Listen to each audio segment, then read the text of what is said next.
YouTube TV has announced they are raising their prices again in 2024, marking the last legal IPTV service to do a full increase this year. Since its growth in popularity, IPTV has been known as a cheap alternative to cable. But with yearly increases becoming the new normal, IPTV now needs a cheaper alternative because these prices are getting out of hand. Today we're going to go over a number of things. The increases that have occurred on all of the top paid IPTV services in 2024, how much revenue those companies are actually making, and the reason why they are really making these increases. Like the title states, we'll also be going over my 5 favorite IPTV services I suggest checking out going into 2025. These will go over paid, and we'll also do a top 5 free list. I make weekly videos helping people like you save money on streaming services and learning how to optimize their devices. If you enjoy this kind of content, hit the subscribe button right down below. Fubo TV was the first IPTV service to increase their prices in 2024, jumping up a total of $5 on all of their plans. That means right now Fubo TV will cost you roughly $80, and that can only go up with all the different add-ons they offer. Next up is Hulu TV with Live, which saw a total $6 increase. Their prices range from $76.99 to $82.99, so not a massive one from the base price, but again, another increase that people notice. Now, this also affected their normal streaming services, so if you didn't want to get the Live, this was a total of $5 on the base price of every single tier. Sling TV raised all of their plans up $6, with their most popular one going from $40 all the way up to $46. Being one of the most popular IPTV services and one of the more affordable ones, this small increase of $6 makes a massive difference when you look at the price change. And when you find out their reasoning why later in the video, it's actually kind of hilarious. And lastly, we have YouTube TV, who went from $73 to $83 USD, a $10 increase. They really went and gave all of their subscribers a lump of coal right before Christmas. Let's talk revenue, and I want to start with Fubo TV, who in 2024 is projected to bring in around $1.6 billion. And I want to remind you, this is one of the smaller services. Now, this is not net revenue. I actually wasn't able to find that number, but as you'll see pretty soon, most of these services are profitable. Next up is Hulu. Now, this is a streaming and a live TV section. Now, we're mostly focused on live TV in this video. Hulu saw around 11 billion total with a B from their streaming service and live TV, with about 4 billion coming from the live TV. Sling TV was actually down in 2023, seeing around 11.5 billion. They dropped down from their measly 12.5 billion, but in 2024, they have gained subscribers in Q3, around 78,000. So expect a positive trend near the end of the year. Lastly, YouTube TV, which I was not able to find a gross revenue for, but it is projected that this will be their first profitable year at around net $200 million in the pocket. And that really segues well into the next section, where we talk about why they say they need to do this. There is one go-to that all of these companies use every time they increase their prices. And I think YouTube TV's message to their subscribers lays it out pretty perfectly. YouTube TV has always worked hard to offer the content you love delivered the way you want it, with features that make it easy to enjoy the best of live TV. To keep up with the rising cost of content and the investments we make in the quality of our service, we're updating our monthly prices from $72.99 to $82.99. So often they blame it on the rising prices of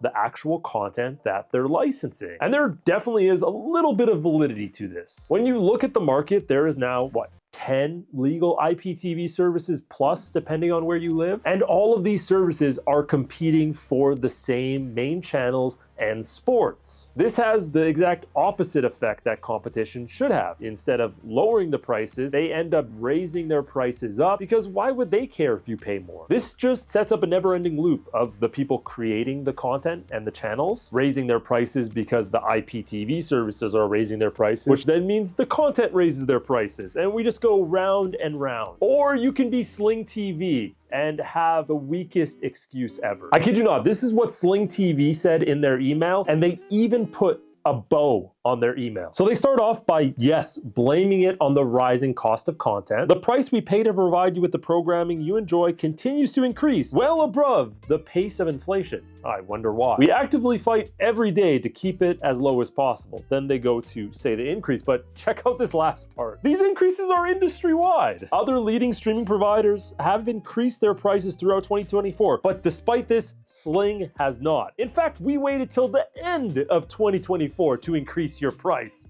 Ha! Yeah, much better. The reality is most of these increases are artificially being created by more competition and the actual providers and content creators charging more because they know they can get it out of you. Although I'm not a huge fan of paid legal IPTV services, I still want to give you the best possible options. So I want to talk about my 5 favorite recommended ones, and then I also want to go over my top 5 free services. So make sure you stick around for the rest of the video. Starting with number 5, Fubo TV. For $80 a month, you can get Fubo's base plan, which also gives you over 200 channels. They have a pretty wide variety of channel add-ons that you can put into it, and a heavy focus on sports. Out of these 5, it probably has my least favorite interface and definitely needs a little bit of refinement. Now, number 4 is Hulu TV with Live. And actually, overall, it might offer the most amount of content because you also get multiple bundled streaming services with that price. However, since this video is about IPTV, it is pretty lacking on both the channel add-ons and the channels you get with it, limited around 90. Bundled with ESPN Plus and Disney Plus, it's around $87.99, but the live TV is actually $81. Pretty damn expensive. Number 3 is YouTube TV, which yes, now is pretty expensive, all the way up to that $83 price range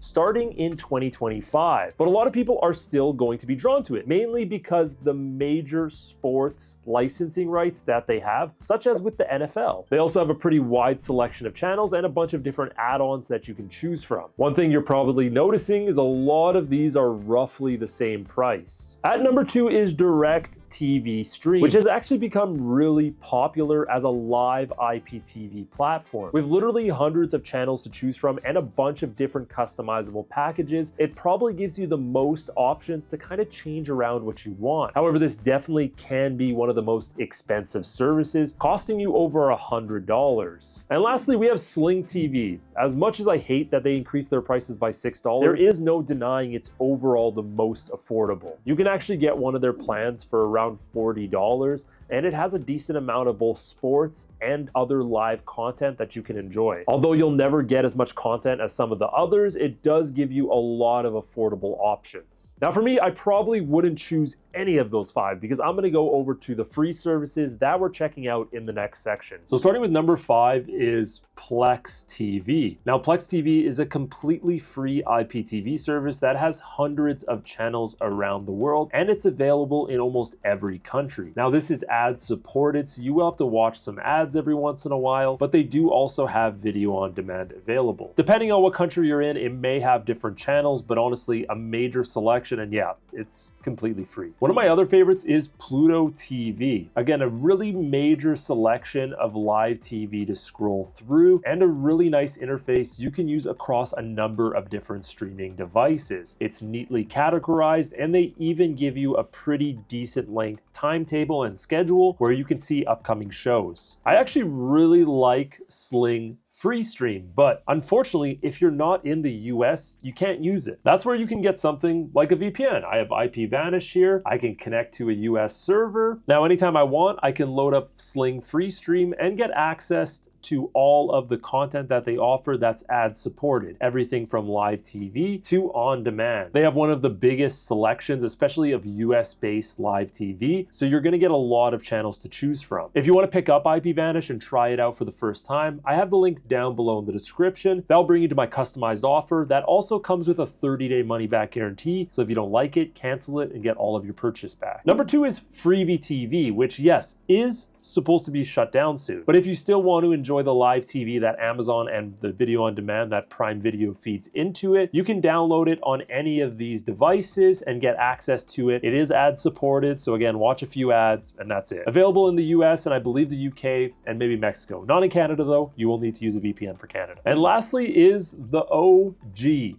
Tubi TV, which has been a really popular free ad-supported streaming service for years. They were one of the first legal free streaming services to come out and have a very Netflix-looking interface. Their live TV is pretty impressive with a wide selection from sports, comedy, action, and so much more. Thank you guys for watching. I hope you enjoyed this video. If you enjoyed and you want to support the channel, hit the subscribe button right down below.